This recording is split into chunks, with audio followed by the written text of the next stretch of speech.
Now part of the Darkcast Network. Welcome to Indie Podcasts with a dark side. On the morning of October 11th, 2016, in Kafu National Park, Zambia, police got a call at around 5 a.m. reporting a woman had accidentally shot herself while packing her firearm in the couple's hunting cabin. Lawrence and Larry Rudolph, a wealthy Pittsburgh area dentist, told police that he was taking a shower when he heard the gunshot. When he got out, he found his wife, Bianca Rudolph, on the bedroom floor, bleeding from a fatal 12-gauge shotgun wound to the chest and heart. Larry speculated that the weapon, possibly left loaded from the previous day's hunt, discharged while Bianca was trying to pack it into its travel case. Welcome, lambs. Welcome to Love and Murder, Heartbreak to Homicide. I'm Kai, and today we're getting into a case that's honestly hard to wrap your head around. Before we get started, remember that this podcast is completely listener-funded. If you want to help keep these stories going and to be part of the victim's voice, then join the Lamb Fam on patreon.com/Love and Murder. You'll get bonus episodes, case extras, ad-free listening, and a community that actually cares. If you want to hear the full story of how Richard Allen murdered 2 girls and was let go before he ended up identified, and also why it took so long to bring him down, that bonus is live on the Patreon. Join the Lamb Fam today to get instant access. Patreon.com/Love and Murder. Now grab your butts, grab your delicious glass of apple juice, and let's get back to today's Love and Murder. A game scout named Spencer Kakoma heard the blast and ran to the cabin. He said it took him about 15 seconds to get inside. And what he found? He said he was shocked. Bianca was on the floor in a pool of blood, the shotgun partially zipped into its soft case with a hole torn through one end. Spencer said Larry was kneeling over her, crying and saying, quote, "What am I going to tell my children?" Larry was described as a powerful and charismatic person. He was a dentist who built a successful dental empire in the Pittsburgh, PA area after graduating from the University of Pittsburgh's dental school. His practice, initially the dentistry, before he started the rival Three Rivers Dental Group across the street, was known for promoting sedation dentistry. This was back in the 80s, so it was long before, we're used to sedation now, but it was long before sedation was mainstream in dentistry. He said himself that he recognized early on how afraid people were of dental work. So he built a model where his patients could get multiple procedures done in one session and still, as he said, make it home for dinner. He opened more locations, ran flashy TV commercials, and carefully cultivated the image of a confident, successful doctor. Larry also had a darker side. Former colleagues reported how he would throw fits of rage and chuck dental equipment into walls and at employees. Wow. And his relationships with female employees were often questioned. Marianne Versmessen, a previous dental assistant at the practice, said Larry, quote, always had someone on the side, and he would come on to everybody in the office. Can you imagine a boss being like that? I've never experienced that or even seen it, so I couldn't even imagine.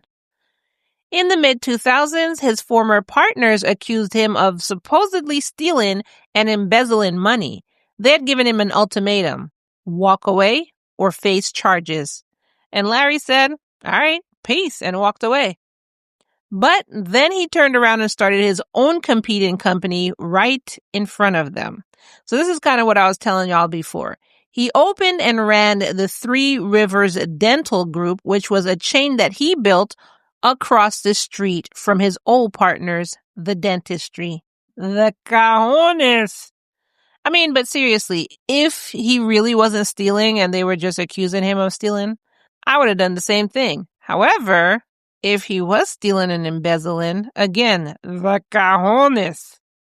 Bianca Rudolph, who Larry met at the University of Pittsburgh and married in 1982, was an amazing mother and the best friend of their son. They had 2 children, Julian and Anna Bianca, and the family moved to Phoenix, Arizona full-time around 2014.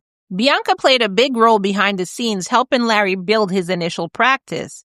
She handled payroll and insurance before she eventually became a full-time mother. She was described as very beautiful, auburn hair, and she wore expensive furs, and people who knew her said she brought out the best in Larry. Larry was also an avid big game hunter, frequently going on safari, sometimes 2 or 3 times a year.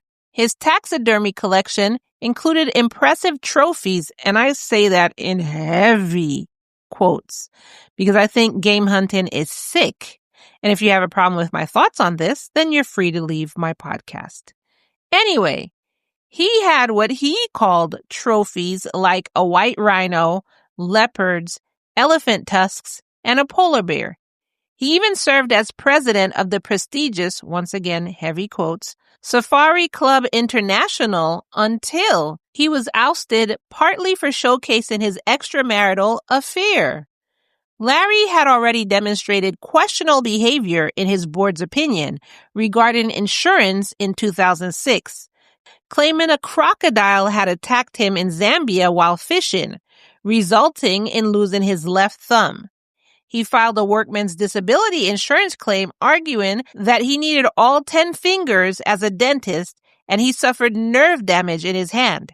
His disability claim was approved, resulting in $30,000 per month in tax-free disability payments. $30,000 a month. However, his former colleagues didn't believe the story. Like Larry, Bianca was a talented big game hunter. Air quotes again. A game scout noted that she was one of the best he'd hunted with, often killing animals with a single shot. Although they seemed to have a peaceful, traditional suburban upbringing for their children, both Larry and Bianca had cheated on each other during their 34-year marriage. They had a long-standing open marriage and rising tension as Larry's career grew and his ego grew alongside with it. Their marriage was on the rocks, and people around them saw it too. Colleagues noticed Larry belittling Bianca at office functions. However, the biggest barrier between them was Bianca's Catholic faith. Divorce wasn't an option for her. According to friends, she told Larry she would never agree to one and that she'd expose him, the fears, the money, and take half of everything if he ever tried to divorce her. So for Larry, that meant he was trapped. Then there was Lori Milleron, Larry's longtime mistress and office manager. Oh no, he's mixing business with pleasure.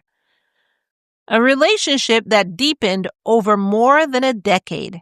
They traveled together and even attended parties openly. Wow.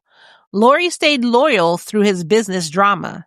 So she stayed loyal to the business or to the man that was cheating on his wife. By 2014, that's when Larry and Bianca had moved full-time to Phoenix, Arizona, leaving Lori in Pittsburgh to manage the dental group. Anna Grimley, a manager at Three Rivers, claimed that by 2015, Lori was exhausted by the long-distance affair and tired of being on the side. She was tired of being a side chick. Anna said that Lori gave Larry an ultimatum to get rid of Bianca within 1 year because she wanted Bianca's life. Or, Lori, you could have just gotten your own man. I'm sorry, but you were a side chick. You don't tell him to get rid of his wife. You get your own man. That's when, in late September 2016, Larry and Bianca went on a 10-day hunting trip to Kafue National Park in Zambia. Bianca was specifically hoping to bag a leopard. So, now that we're all caught up, Zambian Senior Investigators Officer Musua Musese found Larry's story suspicious, noting that although Larry had said that he was in the shower when this happened, Spencer said he was fully clothed when he arrived. And remember, that was only like 15 seconds. Also, hunting protocol required weapons to be cleared of ammunition, and Spencer confirmed seeing Bianca clear her shotgun the night before. He didn't understand how someone as skilled as Bianca could make that kind of mistake. People who hunted with Bianca always said the same thing. She wasn't careless, not with guns and not with anything else. One witness said she was as good as a shot as most men he knew, if not better. I mean, you being a woman has nothing to do with how well you can shoot a gun. I could understand if she was like blind in one eye and yours was like, oh my God, she still shoots so well. But she just has boobs and a vag. Like, that has nothing to do with how well you shoot a gun. Despite all of that, though, just 2 days later, Zambian authorities accepted Larry's version of things and ruled Bianca's death an accident. After that, Larry wasted no time. Just hours after she died, 11 hours to be exact, he was already contacting the U.S. Embassy asking how quickly she could be cremated. Like, whoa, sir. Why are you in such a hurry to cremate her? This move bothered the consular chief, Otto Westhassel, who said something about the situation felt off. Against the norm, he personally went to the funeral home before the cremation, photographed Bianca's body, measured the shotgun wound, and documented everything because he had that bad feeling. Bianca's body was then cremated 3 days after she died, and Larry was livid when he found out about Otto taking pictures. Also, by this point, Larry still hadn't even told their children that Bianca was dead. After the cremation was carried out, Larry returned to the United States with Bianca's remains and wasted no time, collecting nearly $5 million in life insurance. And I know that sentence didn't make any sense, but I just wanted to point out, like, he wasn't wasting time before to get her cremated, and he's not wasting time again to collect the insurance money. He collected from 9 policies, 9, with 7 different companies, getting $4,877,744.93 in total. It's the 93 cents that's getting me. It's just like, why couldn't you just make it 745 even? It's always the sense with these big numbers. It'll be like $100,000 billion or whatever, and 50 cents. Like, come on. I think once you get to a high number, like, the cents doesn't matter anymore. Let's just round it out. All of this money was hinging on his claim that her death was an accident. He even fought one company to get an extra $1 million, arguing that it should pay out because Bianca died in an accident. Like, dude, you have $4.8 million. You're arguing for another $1 million? And I'm sorry, you were already wealthy before that. You're arguing for another $1 million? Like, how greedy can some people be? Larry then spent millions on properties and cars and appeared fixated on the insurance payout. Within 3 months of Bianca's death, Lori moved into Larry's Arizona home, and they started building a lavish life together, including a home that was paid for with $3.5 million in cash. The reality was that Larry moved quickly in every way that benefited Larry. That's what people started noticing. And by people, I mean even law enforcement. And that's one reason why the FBI eventually stepped in. The FBI? Another reason is that weeks after the death, a friend of Bianca's reached out to the FBI at the U.S. Embassy in South Africa, telling them that the cremation went against Bianca's strict Catholic beliefs. She also told them about Larry's affair and the money fights. Most importantly, she said that, quote, Larry will never divorce her because he doesn't want to lose his money, and she's never going to divorce him because of her Catholicism. The FBI opened their official investigation in 2019, and once they started digging, they found more than just motive. They found the money, the conflicting stories, the previous insurance issues, and the affair that wasn't just a side relationship. It looked like a replacement life was already waiting in the wings. That's what I'm saying. They made it look so obvious. First of all, you rushed to cremate her, then you rushed to get the money, then this woman was living in your house after only 3. It's just, woo. You might as well have just held up that newspaper and say you did it. You might as well. FBI agents Donald Peterson and Scott Dahlstrom conducted forensic testing, including a reach study using a woman of Bianca's size and a 12-gauge shotgun.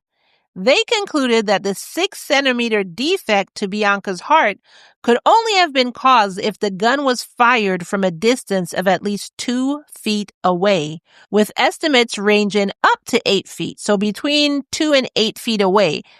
Basically, far enough that you wouldn't accidentally pull the trigger while zipping a case. Far enough that the person holding the gun wasn't Bianca. So now this evidence pointed directly to homicide, not accidental. The pivotal evidence came in early 2020. Brian Lovelace, a bartender at Steak 44 in Phoenix, said that during a heated argument between Larry and Lori, the music momentarily stopped. Y'all know what I'm talking about. It's loud music, so you're usually shouting, "Didn't you hear what I just said?" And right when you're about to say something embarrassing, the music stopped. "I said I farted!" That's what happened. So they were in this bar and yelling something, and the music stopped. And in that brief silence between songs, he heard Larry said, quote, "I killed my effing wife for you." And then he added that the FBI was after him. I don't care how loud the music was. Why are you saying these things in public? Because even if the music was loud, there could have still been somebody right next to you, or even somebody who could read lips, and they just hear you or see you saying this. Are you stupid? Now, so even though the FBI has all this stuff, remember that Bianca's body can't even be re-examined directly because Larry had her cremated. So the case was built slowly. And even though it was built slowly, they worked very hard on it. And on December 21st, 2021, Larry was finally arrested for murder and mail fraud. Lori was also arrested for being an accessory after the fact and for perjury. This happened as he and Lori were traveling to Cabo San Lucas, Mexico, and he was deported to Denver, Colorado. I wonder why Denver, because they're from PA. They met and married and his dental practice was in PA. Then they moved to Phoenix. Why were they just randomly sent to Denver, Colorado? Okay, so real story here. I had to pause and go see why he was deported to Denver, Colorado, because I just wasn't understanding that. And apparently I didn't have that in this report, but I did have it in my notes.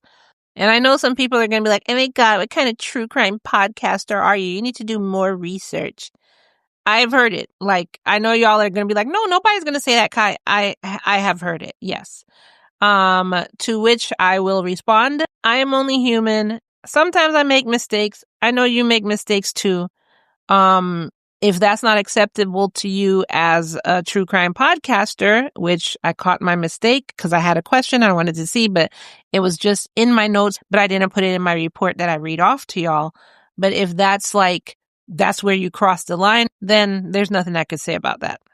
Anyways, so the reason that the government wanted to prosecute Larry there was because the primary case agent was there. So that's why he was deported to Denver, Colorado. So a grand jury indicted Larry in early 2022 for foreign murder and mail fraud. Lori was indicted as well for being an accessory to homicide, obstructing a grand jury proceeding, and perjury for lying during her grand jury testimony in January 2022 when she said that she thought Larry gave her cash to be generous before Bianca's death. I'm sorry, that's not funny. But really, you really tried to play that I'm so innocent because I just thought he gave me money to be generous. Really? And then she also didn't mention that she was his mistress. So yeah, perjury all up and through this bee. When their 3-week joint trial started in federal court in Denver in July 2022, it was presided over by Senior Judge William J. Martinez, and it was like watching all the inconsistencies from 2016 come back one by one. The prosecution, led by U.S. Attorney Bishop Greenwell, presented a case built on circumstantial evidence, motive, and forensic reality. They argued that Larry murdered Bianca for 2 reasons: to collect nearly $5 million in life insurance and to be free to live openly with Lori. Witnesses from Zambia, insurance agents, people from the dental office, forensic gun experts, Bianca's friends, and everybody else painted the same picture. So these are all the people they called to the stand, and they all had the same picture to paint. And then the bartender testified, telling the jury exactly what Larry said. Quote, "I killed my effing wife for you." And when that was said, everybody was just like, oh, like that had to have been a crazy, like, wow. Like, what do they call that? That would have been the smoking gun. Like, oh my God. Finally, they pointed to Larry's unbothered demeanor and fixation on rapid cremation immediately after the death. Larry's defense team, led by attorney David Marcus, maintained that the prosecution had a, quote, total BS case. I can't believe they said that in court. It literally says here, quote, total bullshit case. Wow, that's your defense? Your Honor, his case is bullshit based on speculation over science and fiction over fact. Literally, I'm saying a quote here. Larry himself took the stand, denying the murder and insisting that it was a tragic packing accident. He told the jury, quote, "I did not kill my wife. I could not murder my wife. I would not murder my wife. I did not have sex with that." Well, I'm sorry. Anyways, the defense argued counter-arguments for every major point. Number 1, the confession. Larry claimed that Brian misheard the noisy restaurant conversation and that he had actually said, "Now they said I killed my effing wife for you," referring to the FBI investigation. Number 2, the financial motive. Marcus argued that Larry was already extremely wealthy, which is what I was saying, with a dental practice alone valued at $10 million and a net worth of around $27 million, meaning he had no financial motivation to commit murder. Furthermore, Larry claimed he placed a nearly $5 million insurance payout in a trust for his children and that it just sat there. Well, if you're saying that, then there should be proof of that. Did you bring any proof to show the trust, like from back when you got the insurance payout? Not that you just opened the trust yesterday, but from back when you got the insurance payout and that it was just sitting there? And if so, my next question is, why were you arguing about $1 million then? Number 3, the affair and the motive. Larry testified that he and Bianca had been in an open marriage since 2000 and were reasonably happy with the arrangement, arguing the affair with Lori was not a reason to kill. Attorney Marcus insisted that, quote, affairs aren't evidence of murder. Number 4, the cremation. The defense presented Bianca's will, which stipulated her wish to be cremated, arguing that this explained Larry's actions. Yeah, but why so fast? Why didn't you wait for the investigation to start so they could say that, okay, yes, this was done accidentally? Like, why were you in such a hurry? Then Lori spoke, and she denied everything.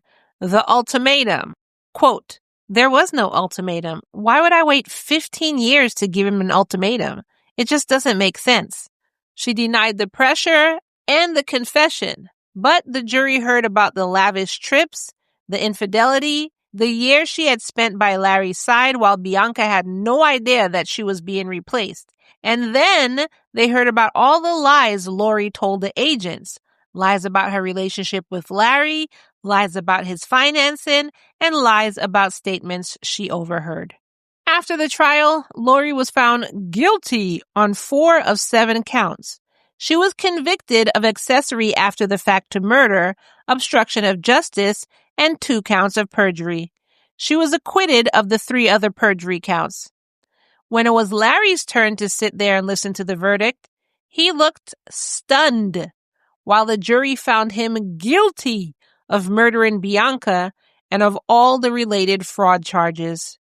Lori was sentenced in June 2023 to 17 years in federal prison. During the sentencing hearing, Bianca's daughter, Anna Bianca, addressed Lori directly, quote, "Lori, you have taken my parents. But despite everything you have done," she said, "you will never take my soul. This might be difficult to understand," as the daughter said, "because you don't have one." Judge Martinez handed down the lengthy sentence because evidence suggested Lori had been encouraging the crime. He also said that Lori appeared, quote, unrepentant during the trial when shown graphic photos and listening to wrenching testimony. Lori insisted that she was innocent. Her former attorney, John Dill, called the sentence excessive, and she is currently appealing her conviction. Lori is incarcerated at FCI Mariana in Florida with a release date listed as April 15, 2036. The romantic relationship, oh, of course, as usual, oh my God. The romantic relationship between Larry and Lori has ended. All of that for frickin' what? Y'all were supposed to be soulmates, weren't you? To the point that now Bianca's gone. Now that y'all are in prison, the relationship, this is what I'm talking about. All you had to do was stay with your wife. I guess if you didn't want to lose your money, all you had to do was stay with your wife and not have an affair partner. That's literally it. If you were more worried about your affair partner, then you could have just given up half your money. You were still a millionaire. You were still going to be a millionaire and get with your affair partner. But all of this happened and then y'all broke up. Make it make sense. So anyway, during a jailhouse call interview, they confirmed that they no longer even speak. All of this for... Okay, I'm going to shut up. Larry was sentenced in August 2023, 1 year after his conviction. He received a sentence of life in prison for Bianca's murder, along with a concurrent 20-year sentence for mail fraud. The judge called Bianca's death cold-blooded and premeditated and said the insurance money and the affair gave Larry a strong motive, enough for him to destroy his own family. She said his lies were, quote, brazen, manipulative, and calculated, and that the evidence made it clear that Bianca didn't die in an accident at all. She died because Larry wanted her gone.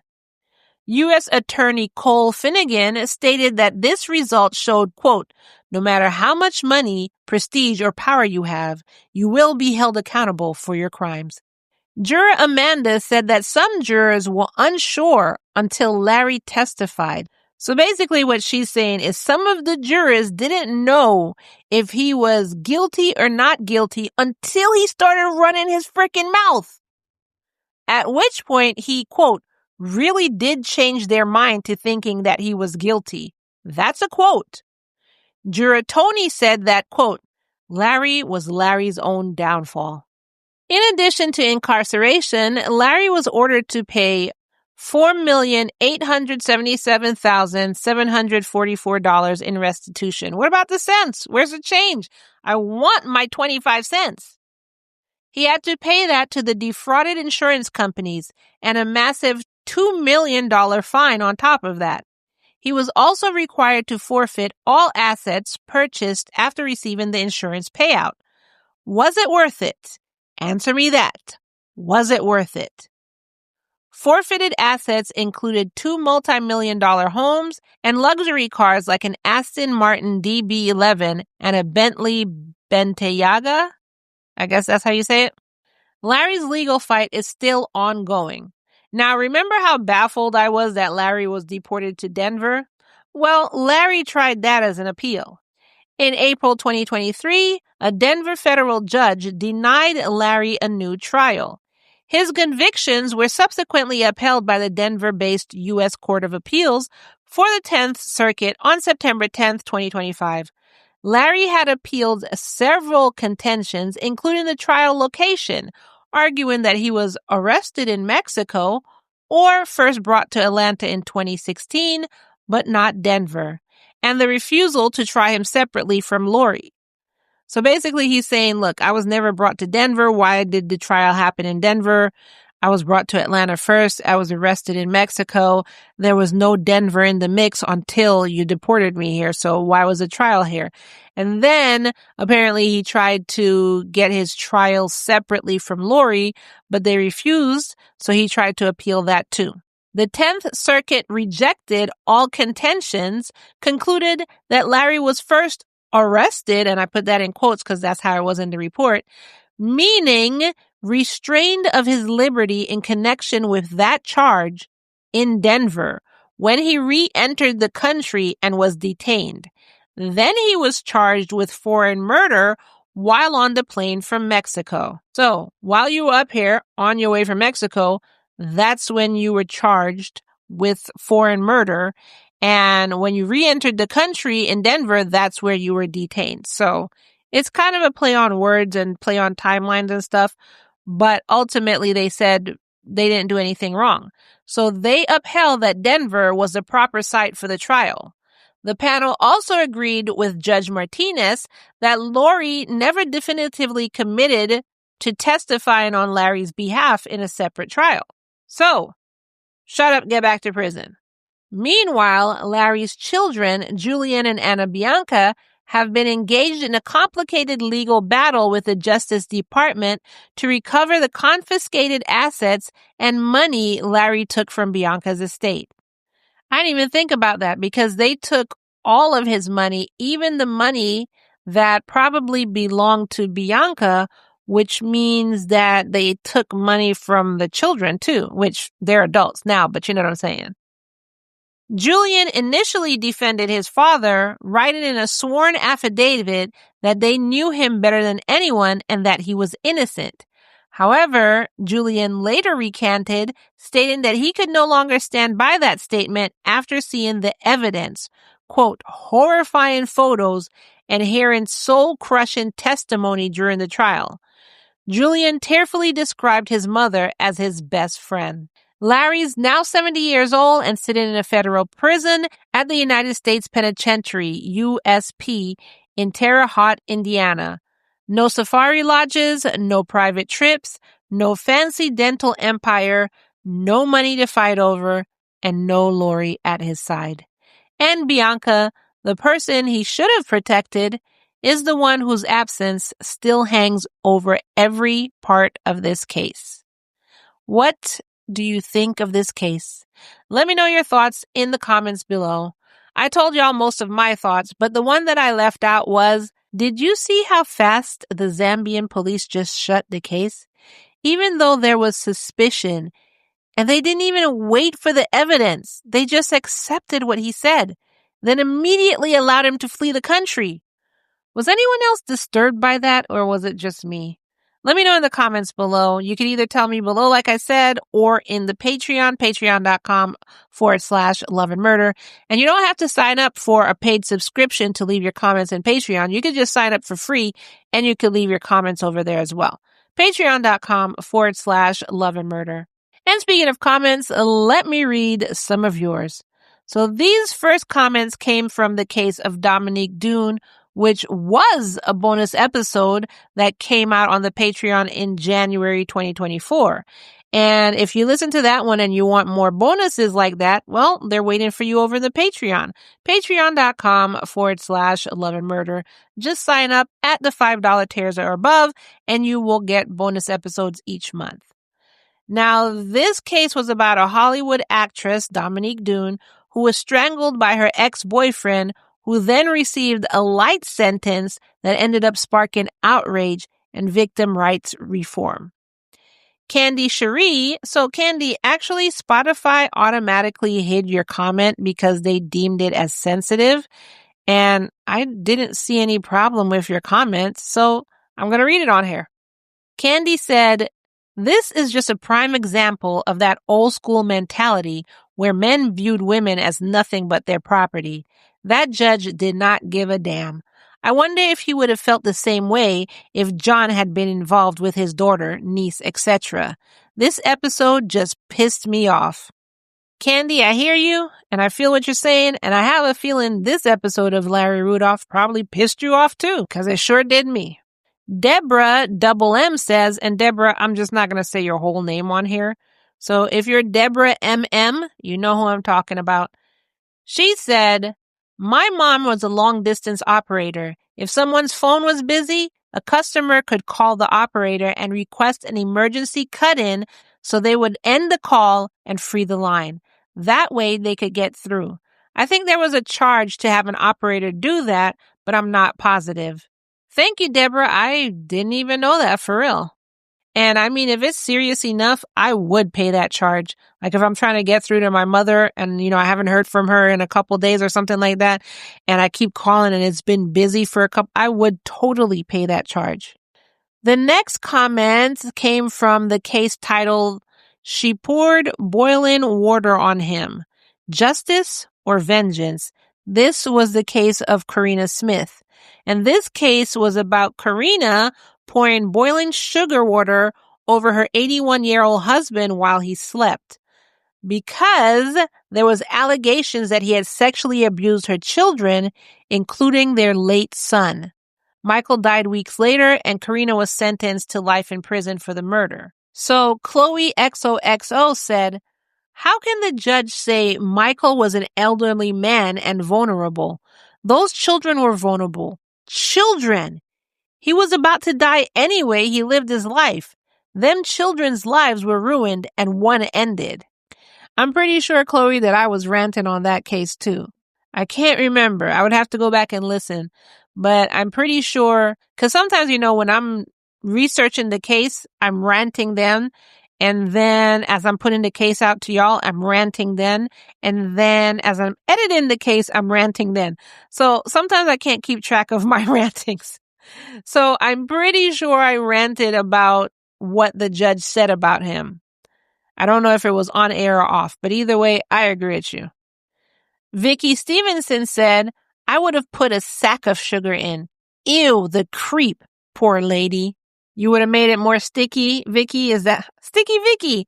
Sticky Vicky, you're so icky. You're not icky. That's just from Fairly Odd Parents. I'm sorry. I'm sorry. That just made me remember that song. Were you trying to say you would put a sack of sugar in, made it even more sticky, Vicky? Is that what you were saying? So thank you, y'all, for your comments. I always love your comments. And finally, I want to say that very few people didn't like the comments I left in last Monday's episode. And by very few, I mean like one or two said something, but most people understood. And I don't apologize for what I said. Y'all are my online besties, and I tell you the good, the bad, and everything in between that's going on with me and the podcast. So if that doesn't meet with your standards, then I understand. I mean, I'm not mad at you. This is just how I run Lamb, and I still love you. Thank you so much for listening. Thank you so much for putting out your opinions and telling me if you liked it or you didn't. But I'm just letting you know that I don't apologize for saying it. Speaking of which, though, Christina Bobo and Christina, I haven't heard from you in so long. I missed you, Christina. Also left a comment under that episode, which was the case of Brian Cohey. She said, to be honest, his parents should also face charges for not getting him help sooner. His peers called him Jeffrey Dahmer. There's no way that his folks didn't know the depths of his depravity. The mom finding ahead and not immediately calling the cops tells me that she would have covered for him if her husband allowed it. Glad he'll never hit those streets again. I love episodes where I hear your voice. AI doesn't capture your emotions, and I need someone to rage with. Haters will hate. You focus on quality and not quantity. Your true followers understand and appreciate your vision. Cheers to season 6. Thank you so much, Christina. First of all, I always love to hear from you, so I'm so excited to see you back. I guess you took a break or you just weren't commenting that much. Either way, so excited to see you back. Second of all, Yeah, I didn't even think about that while I was recording. I don't think I put that in the recording, but definitely if his peers and everybody else saw this in him, you can't tell me that his parents didn't see this in him. Maybe they were just ignoring it. Maybe they were just, because it's your child, maybe they were just trying to like convince themselves that this is not what they were seeing. But what you said about the mother, I kind of see where you're coming from. I don't know if I agree or disagree, but I definitely see where you're coming from. And also, yeah, about the AI, that's my issue with it, because some of these cases I do, and like a lot of these cases I do actually, and it goes out with the AI, but it's like I wanted to rant about it. I wanted to rage about it. So it was like killing me that it was still going out with the AI and I couldn't like put my emotions in there. So yeah, I do appreciate that y'all allowed me to test it out for season 5. As you know, I'll still keep the AI for the times that I'm sick, and always December. December is my off month, so y'all have AI Jane, Jensen, and Jessica in December. So whenever I have to take a sick day or December's, you'll have them. But yeah, as many episodes as they were doing, I personally didn't like it. I appreciated them, but I just didn't like it because I couldn't put forth my emotions that, I'm used to, y'all are used to, the victims' families are used to. This is what Love and Murder is about, the raw emotion. So yeah, I couldn't continue on with the AI like full time how it was in season 5. So I do appreciate all of you that stuck around for, the testing in season 5. And I appreciate you if you stick around with season 6 as well. Thank you so much, Christina, for understanding, and everybody else that understood. And even thank you for those who don't understand. Thank you for sticking with me. Thank you for not sticking with me, whichever way it is. But yeah, I'm kind of excited about season 6. I definitely am going to be putting out more episodes than just once a week. I don't think I'll do it on a consistent basis. I will consistently put out one episode a week, but I have so many cases that I want to talk about. So I know it's going to be here and there. I'm just going to be dropping episodes, but definitely once a week. Your Monday episodes, that is definite. But I don't want to like tie myself into, well, I'll put out Mondays and Wednesdays and Fridays. You know what I'm saying? It's just, and as I build a team, then I'll be able to come back with Monday, Wednesday, Friday, definitely. And it'll be me because now I have people to help me edit and everything like that. So I'm so truly, truly thankful for everybody who sticks around through the ups and the downs and everything in between. I'm thankful for your understanding, and I really, really love my journey with Lamb. I don't want to quit the podcast. I do it for a reason. I just have to pivot for financial reasons. You know what I'm saying? So podcast's still going to be here. But thank you for understanding. Thank you for your time. And that is all that I have for you today. Don't forget that all the past cases that I mentioned here, the links are in the show notes below. So if you haven't heard the cases, or if you forgot the cases and you just wanted to go back and listen, then just go to the show notes below and each episode and their links are there. And if you want more cases and the bonus episodes that almost never make it to the public feed, and if they do, it's like years later, then join us over on the Patreon. Patreon.com/Love and Murder. We did a full breakdown on how Richard Allen was finally caught in the Delphi murders, the gun, the hidden phone video, the confession, and then on top of that, I had the video that the police saw as proof that the girl took of who was following them. So that's even in the Patreon. You can listen to that episode and past bonuses the moment you sign up to the $5 tier or above. Patreon.com/Love and Murder. And don't forget that once you become a Lamb fam, then you also join to be the voice of the victim. Patreon.com/Love and Murder. And as I end each full episode, I want to remind you that it's, say it with me now, all love and no murder, y'all. Thank you for being here with me. Thank you for supporting the show. And as always, thank you for your time. And I'll see you in the next episode. Bye.